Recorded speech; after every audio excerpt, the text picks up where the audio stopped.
गरीबी हटाओ का नारा किसने दिया? देखो वो गरीबी हटाओ क्या है? गरीबी हटाओ का नारा किसने दिया?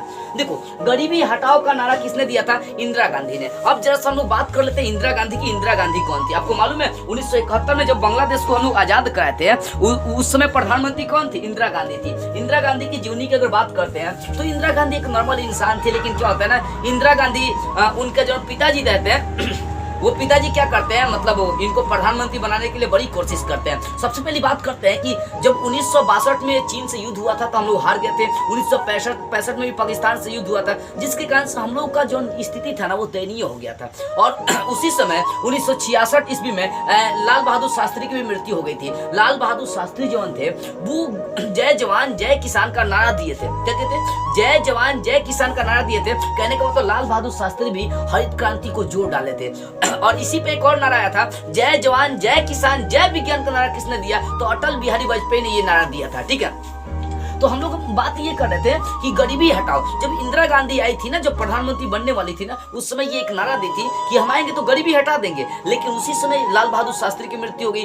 पंडित जवाहरलाल की भी 2-4 साल पहले मृत्यु हुई रहती है। 1962 में युद्ध हुई रहती है और 1965 में पाकिस्तान से हम लोग युद्ध कर लेते हैं। तो कहीं ना कहीं वो जो दौर था ना 1960 से लेकर 1971, 72, 80 तक के बीच में, उस समय भारत का कंडीशन बड़ा दयनीय रहा। समझ में आ रही? मतलब बहुत स्थिति धिक्कारने वाली रही थी। और उस समय प्रधानमंत्री बनने वाली थी इंदिरा गांधी। इंदिरा गांधी की जीवनी की बात करते हैं तो इंदिरा गांधी एक नॉर्मल लड़की थी, लेकिन एक मुस्लिम से प्रेम करती थी। मुस्लिम जिसका नाम था फिरोज खान, और उसी से ये शादी भी करती है। मतलब देखो क्या, हर इंसान के जीवन में कुछ ना कुछ पर्सनल लाइफ होता भी है। तो इनके भी मन में वो भावनाएं जगी कि मैं भी शादी करूंगा, बच्चे को पाल पोस करूंगा। लेकिन कहीं ना कहीं जब इनको इंदिरा गांधी को प्रधानमंत्री बना दी जाती है तो ये क्या करते हैं, फिरोज खान से अपना धीरे धीरे संबंध तोड़ने लगती है और आते समय तक ये पूरा संबंध तोड़ भी लेती है। तो देखो कहने का मतलब क्या कि अब मान लीजिए कि आप राजनीति में जा रहे हैं तो शादी ब्याह के चक्कर में ज्यादा थोड़ी हिएगा आप, ठीक है ना।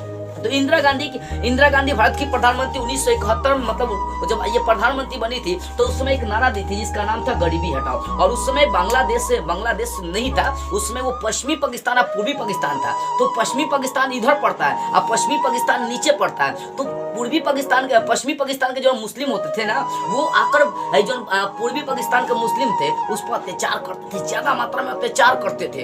तो कहने का मतलब वहाँ के जो भी मुस्लिम थे वो सब भाग कर चले आए थे इंडिया में। अब भारत का अर्थव्यवस्था डोल गया था। आज जब भारत का अर्थव्यवस्था डोल गया ना तो इंदिरा गांधी बोली कि अब मुस्लिमों को आजाद करना पड़ेगा, जो पूर्वी पाकिस्तान है इसको आजाद करना पड़ेगा। इसमें भारत ने पूरा सहयोग दिया, योगदान दिया और वहां से एक नया देश निकल के आया। हम ही लोगों का देन था कि हम लोगों ने क्या किया, उसका योगदान करके इंदिरा गांधी ने योगदान दी और उस समय एक नया देश निखर के आया जिसका नाम था बांग्लादेश। यानी बांग्लादेश का उदय कब हुआ था? 1971 ईस्वी में। अब भारत की कौन सी उस समय प्रधानमंत्री थी? वो इंदिरा गांधी थी। और उसी समय जब वो प्रधानमंत्री बनी थी तो एक नारा दी जिसका नाम पड़ गया गरीबी हटाओ। बोली कि मैं आऊंगा तो गरीबी पूरी तरह से खत्म हो जाएगी। लेकिन ये बेचारी लालच के चक्कर में पड़ जाती है। मतलब कहने का मतलब लालच क्या कि अपने बारे में सोचने लगती है। जाकर ये 25 जून 1975 को आपातकाल की घोषणा करती है और वो लगभग 18 महीने मतलब 1.5 साल तक आपातकाल लागू करी रहती है। अब क्वेश्चन करता भी है कि कितने तारीख को इंदिरा गांधी ने आपातकाल की घोषणा करी थी? तो 25 जून 1975 ईस्वी को इन्होंने आपातकाल लागू करी थी। कितने दिन तक रहा था? 18 महीने मतलब 1.5 साल तक आपातकाल लागू करी गई थी। किसके लिए? क्षणिक आनंद के लिए। क्योंकि उसी समय संपूर्ण क्रांति की नारा भी चल रही थी। जयप्रकाश नारायण इंदिरा गांधी को बार बार टॉर्चर कर रहे थे कि आप प्रधानमंत्री के पद से इस्तीफा दीजिए। और उस समय एक और पार्टी निखर के आई थी, इसका नाम था बीजेपी, जिसको आज हम लोग कमल छाप के नाम से जानते हैं। देखो बुआ, तो गरीबी हटाओ करना इंदिरा गांधी दी थी, लेकिन बेचारी उतना सक्सेस नहीं हो पाई थी। और आगे चलकर ये क्या होता है ना कि ईसाई धर्म के जो उनका अनुरक्षक रहता है वो इंदिरा गांधी को गोली से मार देता है। हम हिंदुओं की सलाह क्या है ना, कुछ कहा नहीं जा सकते। हम हिंदुओं की दुश्मनी किस किस से है? मुस्लिम से, ईसाई से। जबकि हम लोग क्या करते हैं ना, सबको अपना भाई समान मानते हैं और किसी को अपने संग रख लेते हैं। वैसे इंदिरा गांधी थी, वो मतलब ईसाई धर्म के लोगों को अपना रक्षक बनाई थी और ससुरी वही बिक गया था लोग, वही इंदिरा गांधी को लेकर गोली मार दिया, सब इंदिरा गांधी मर गई। तो इंदिरा गांधी भी कोई एलू गली नेता नहीं थी तो महिला, लेकिन ये देश के बारे में बहुत सोचती थी। मतलब देखो हर इंसान अपने बारे में सोचता भी है, ऐसा नहीं कि नहीं सोचता है। वैसे इंदिरा गांधी भी सोच रही थी, लेकिन देश की जब बात आ रही थी ना तो ये अकेले खड़ी थी। समझ में? जब 1971 में युद्ध चल रही थी, इंदिरा गांधी उस समय प्रधानमंत्री थी। 1971 में क्या हुआ कि हम लोग बांग्लादेश को आजाद करने की कोशिश कर रहे थे और उस समय अमेरिका पाकिस्तान का संबंध बहुत अच्छा था, जिसमें एकदम दूध पानी का मिश्रण था। दोनों बुझे भी नहीं कर रहा था। पाकिस्तान का अमेरिका खूब सपोर्ट कर रहा था और उसी समय अमेरिका पाकिस्तान को पीएन गाजी को हथियार दिया था। अब क्या हुआ ना कि पाकिस्तान वाले जाकर पूर्वी पाकिस्तान को अत्याचार कर रहा था, तो हम लोग भाई बोलने लगे। तो उसका क्या हुआ कि उस पाकिस्तान का पीएन गाजी हम लोग का पीएनएस हम लोग का विक्रांत जो राजदूत था वो क्या क्या उड़ा दिया, मतलब पीएनएस गाजी को हम लोग क्या किया उसको उड़ा दिए। अब अमेरिका को पता चलता है कि हमारा पीएनएस गाजी को उड़ा दिया ससुरी इंडिया वाला, तो वो 7वां बेड़े को अमेरिका चल देता है भारत को मारने के लिए।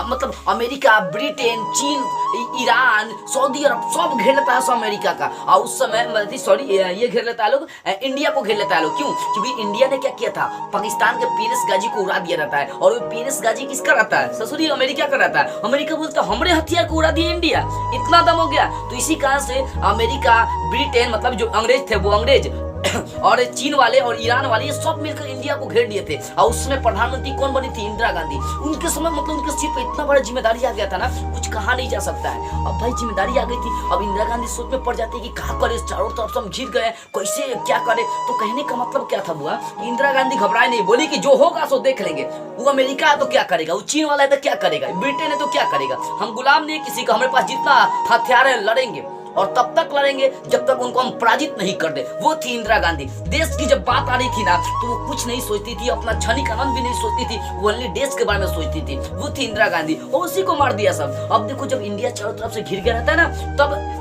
इंदिरा गांधी एक जाकर मदद मांगती है, एक देश से मदद मांगती है, उसका नाम रहता है रूस। रूस बोलता है कि अमेरिका तुमको 7वां बेड़ा से घेर लिया इंदिरा गांधी, आप काहे को घबराती है, हम आ रहे हैं 40वां बेड़ा लेके। वही एक दोस्त खड़ा था जब पूरा देश इंडिया को घेरा था, उस समय इंडिया के पास एक दोस्त था जिसका नाम था रूस।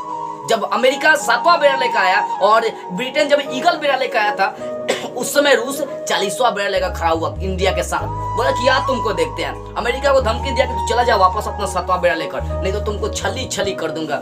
ऐसी दोस्ती होती है। आजकल तो दोस्ती है कहाँ, शुरू से अंत तक हम लोग का दोस्त बन के रहा जिसका नाम है रसिया, और शुरू से अंत तक हेल्प करते रहा वो थी रसिया। जब हम लोग मुसीबत में पड़ जाते हैं ना तो वो एक ही देश है मदद करने वाला, वो कौन है? रसिया। शुरू से अंत तक एकदम भाईचारे का रिलेशन हम लोग का संग रहा है। प्रथम विश्व युद्ध, द्वितीय विश्व युद्ध में भी हेल्प करने वाला ज्यादा कौन रहा? रसिया रहा, जिसको हम लोग रूस के नाम से जानते हैं। तो रूस हम लोग का एक सच्चा मित्र, सच्चा दोस्त, सच्चा भाई भी है। और रूस वाले देश को मैं सलाम करता हूँ, क्योंकि ऐसे क्या ना कि जो भी देश है सब में भाईचारे का रिलेशन होना चाहिए। जब भी किसी को मुसीबत पड़े वो हेल्प करनी चाहिए। वो थी इंदिरा गांधी। जब सर पर मुसीबत मंडरा रही थी तो घबराई नहीं, बोली कि जो होगा सो देख लेंगे, क्या करेगा अमेरिका, समझ हुआ। वो थी इंदिरा गांधी। उसी इंदिरा गांधी को मार दिया ईसाई धर्म के लोगों ने, कुछ पैसों के लिए मार दिया था, समझो यार। मतलब वैसे ही आगे चलकर राजीव गांधी के संग हुआ था। सब गोलियों से बंदूकें से उड़ा देता है, सब कहा जाए, कुछ कहा नहीं जा सकता, ठीक है ना।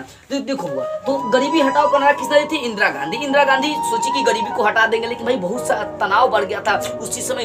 एक किसी देश बांग्लादेश को आजाद भी कराया गया था, जिसके कारण से गरीबी हट नहीं पाई थी और वो कुछ अपने बारे में भी सोचने लगी और आपातकाल की घोषणा कर दी 25 जून 1975 को। और आपातकाल की घोषणा 1.5 साल तक रही थी। 1.5 साल किसी देश में आपातकाल लागू हो जाएगा ना, वो देश बर्बाद हो जाएगा। अब वैसे ही इंडिया के संग हुआ था। तो उसी समय हरित क्रांति जोरों पर थी। हरित क्रांति फसलों की बदलाव में एक क्रांति लाई गई थी, ठीक है ना। तो आपको समझ में आ गई कि गरीबी हटाओ का नारा किसने दिया था? इंदिरा गांधी ने।